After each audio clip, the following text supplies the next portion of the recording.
Fighting and hostility makes Somali streets a dangerous place. As this video from Horn Afrique TV shows, journalism here can be deadly. Ali Sharmarke was the director of Horn Afrique Media Incorporated, based in Somalia's capital, Mogadishu. A roadside bomb destroyed his car on August the 11th, killing him instantly. In an interview shortly before his death, Sharmarke explained why he faced the danger. We are considering the needs of the society to have impartial information, and we decided to take the risk. The founders of our organization and the people who are working here, we all decided to work under that risk. Sharmarke was one of 8 journalists killed in Somalia in 2007. Gathering in a Nairobi hotel on Human Rights Day last month, exiled Somali journalists, activists, and others discussed the deteriorating press situation in their war-torn country. Bravo to Somali journalists. Dave Koopman is the East Africa campaigner for the global human rights group Amnesty International. I'd like to quote here one journalist who fled from Mogadishu who told me, "I wrote a story about 2 insurgents that were killed. I was called on my mobile and the caller said, 'Why did you write that?' It is the truth," I said. "I had to write it." He said, "You are going to be on the list of the people which we are going to kill." Somalia has been unstable ever since Siad Barre was ousted from power in 1991.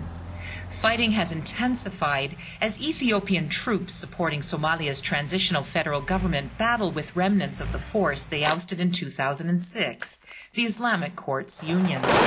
The United Nations estimates more than 1 million Somali refugees are in urgent need of humanitarian assistance. As they report on the conflict, journalists are increasingly coming under fire from the government, insurgents, and others involved in the fighting. Omar Farouk Osman is Secretary General of the National Union of Somali Journalists.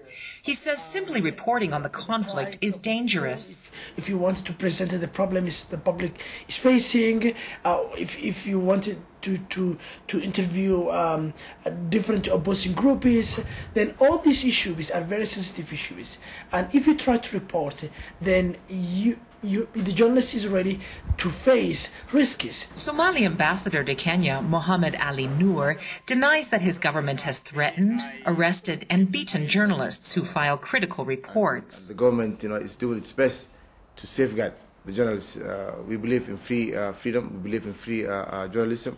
He says his government passed legislation aimed at protecting journalists, but also requiring what he called responsible reporting. Good afternoon or good morning. The international community has strongly criticized the Somali government and others for the repression meted out to journalists. In mid-December, United Nations Humanitarian Coordinator for Somalia, Eric LaRoche, said his complaints and letters and personal visits to Somali government officials were met with stony silence. So I think it is a subject which is covered deliberately, and I think people do not want to talk about that, yet it's a major issue. Despite the odds, journalists continue to advocate for press freedom and cover a story that puts them in the line of fire. Kathy Maitani for VOA News, Nairobi.